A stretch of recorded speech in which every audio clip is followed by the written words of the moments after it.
Si vous pensez que pour être un bon négociateur, il faut obtenir un oui, en réalité vous vous trompez. Un compromis n'est pas forcément un bon deal. Très souvent, il affaiblit les deux parties. La gentillesse n'a jamais permis de contrôler des deals et n'a jamais permis de conclure des ventes. Salut, moi c'est Shannon, j'ai 7 ans d'expérience en vente. Je suis également sales coach. J'accompagne les commerciaux et les entrepreneurs et solopreneurs à vendre mieux, à vendre plus et à vendre plus cher pour avoir une rentabilité beaucoup plus grande et augmenter ses commissions. Dans cette vidéo, on va démonter 5 idées reçues sur la négociation basées sur 2 livres ultra puissants. Le premier, c'est Starts with No de Jim Camp et le deuxième, c'est Never Split the Difference de Chris Voss. La première idée reçue, c'est le but d'une négociation est d'obtenir un oui. Vous vous dites plus vite j'obtiens un oui, mieux c'est. En réalité, vous vous trompez et je vais vous expliquer pourquoi. Obtenir un oui trop rapide peut réellement être un piège. Les gens adorent avoir le contrôle. Ça, il faut vraiment que vous le gardiez en tête. Si vous poussez les personnes à avoir un oui, ils auront l'impression d'être manipulés, résultat, ils se braqueront. L'objectif est plutôt d'inviter l'autre à dire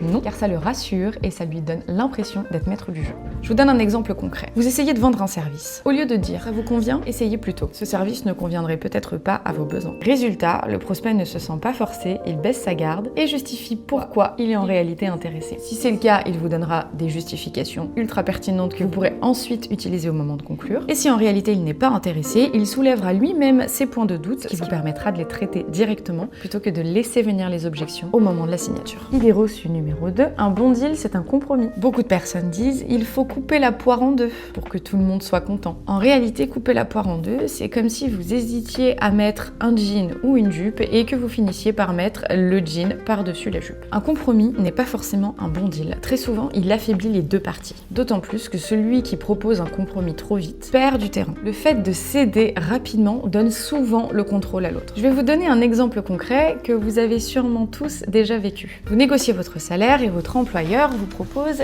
40 000 € par an. Vous demandez 50 000. Il vous propose 45 en compromis. En réalité, vous êtes frustré parce que vous vouliez 50 000 et lui, il est frustré parce qu'il vous a donné quand même au-dessus de ce qu'il avait prévu. Ce qu'il faut faire à la place, c'est que le moment où il vous dit « Ok, on coupe la poire en deux, on dit 45 000 », dites plutôt comment avez-vous déterminé ce budget et quelles sont vos attentes en retour. Parce que très souvent dans une négociation salariale, si la personne coupe la poire en deux, elle va avoir des attentes qui vont être beaucoup plus élevées. Mais surtout, vous n'avez pas eu les 50 000 que vous avez demandé. Il est donc important pour votre patron de se justifier. Pour que vous puissiez savoir si potentiellement dans 1 an, 2 ans ou 6 mois, vous pouvez renégocier et aller chercher les 50 000 supplémentaires. L'objectif dans cette technique est surtout de remettre le contrôle de la justification entre les mains de votre patron. Parce que c'est beaucoup plus difficile de se justifier de ce pourquoi il ne vous donne pas 50 000 plutôt que de dire « Ok, on coupe la poire en deux, je vous donne 45 000 et on arrête cette discussion ». Idée reçue numéro 3. Soyez sympathique, ça aide à conclure. En réalité, je vais vous dire quelque chose qui va sûrement pas trop vous surprendre, mais la gentillesse n'a jamais permis de contrôler des deals et n'a jamais permis de conclure des ventes. C'est très bien d'être gentil et il faut être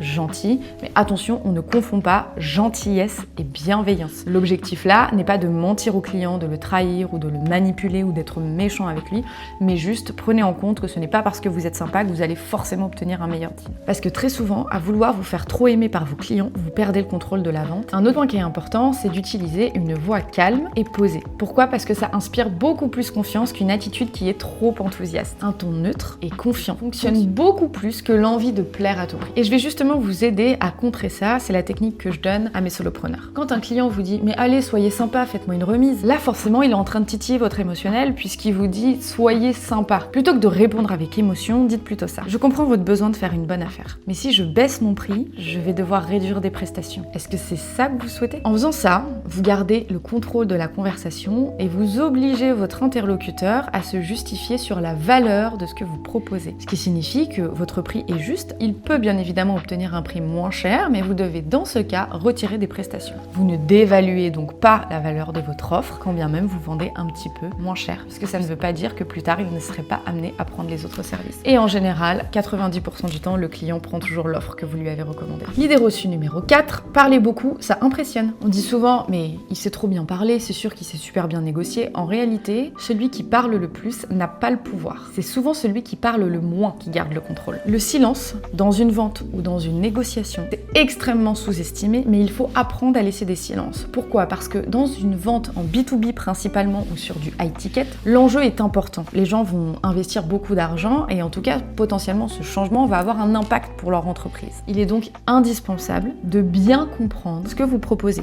Et pour ça, les silences permettent à votre interlocuteur de digérer les informations. Mais surtout, pour vous, ça permet à votre interlocuteur d'avoir de l'espace pour s'exprimer et potentiellement de vous partager des informations qui sont souvent très précieuses. Au lieu de balancer un long pitch dès le début quand la personne vous expose son problème, dites plutôt quels sont vos plus grands défis aujourd'hui. Puis, silence. L'autre personne se sent bien évidemment obligée de répondre à cette question. Et plus vous laissez des silences, un silence, je le rappelle, c'est 3 secondes minimum, plus la personne va vous donner des informations clés qui vont vous permettre derrière de structurer votre offre et donc d'adapter votre pitch de manière ultra personnalisée. Je vous conseille également de faire le test avec votre entourage. Posez-leur une question ouverte. Par exemple, comment s'est passée ta journée ? Et laissez un silence pendant un bon petit moment. Et vous allez voir, la personne, elle va souvent continuer à compléter ce vide-là et ce blanc-là et vous donner des informations très précieuses. La dernière idée reçue, la numéro 5, l'important c'est de conclure vite. Alors, oui et non, je mettrai un petit peu de nuance sur cette idée reçue. Vous vous dites, si je fais traîner, je perds la vente. Faites attention quand même à ça. La patience met souvent l'autre dans l'inconfort et vous donne le contrôle. Et très souvent, quand un client vous fait attendre et attendre et attendre, il génère du stress chez vous et fait monter votre émotion. Ce qui signifie qu'en réalité, c'est lui qui a le contrôle sur vous. Le fait de mettre quelqu'un sous pression psychologique par l'attente est très efficace et c'est une technique qui est utilisée par le FBI. Mais il faut vraiment faire attention à ne pas céder trop vite sous la pression. Celui qui est prêt à partir est souvent celui qui négocie le mieux. Et ça, je le dis tout le temps sur ma chaîne, mais sachez une chose, à partir du moment où vous avez peur de perdre le deal, vous avez déjà perdu la vente. Je vous donne un exemple. On est à la fin du mois et vous harcelez votre prospect pour qu'il puisse enfin signer le devis pour faire vos objectifs. Alors, en réalité, ça fonctionne oui et non. Ça fonctionne parce que le prospect va se sentir obligé de signer, certes, mais très souvent, et c'est ce que j'ai remarqué, à la dernière minute, il va souvent tilter sur une condition ou une typologie de paiement ou encore un prix. Et la problématique, c'est qu'à ce moment-là, vous êtes dos au mur, puisque vous lui avez clairement donné tous les éléments en lui disant « je suis désespéré, il faut absolument que tu signes maintenant ». Savoir gérer la pression et savoir mettre de la distance avec les deadlines vous permettra beaucoup plus facilement de conclure. L'idée, c'est plutôt de retourner ça au niveau du prospect en lui posant la question dès le début de la phase de découverte, pourquoi est-ce que c'est important pour lui que ce projet soit réalisé avant telle date. Pour terminer, la négociation, ce n'est pas obtenir un oui rapidement. Ce n'est pas être sympa et ce n'est pas couper la poire en deux. C'est avant tout une question de contrôle. Et n'oubliez pas, les gens adore avoir le contrôle. Et vous-même, vous adorez avoir le contrôle. La réalité, c'est qu'il faut donner l'illusion à son interlocuteur qu'il a le contrôle pour mieux orienter la discussion. Mettez-moi en commentaire votre avis sur cette vidéo et quelle est l'idée reçue que vous aviez ainsi que d'autres que je pourrais potentiellement traiter dans une prochaine vidéo. Abonnez-vous sur mes différents réseaux sociaux. N'hésitez pas à activer la cloche pour être tenu au courant de tous les tips et surtout, abonnez-vous.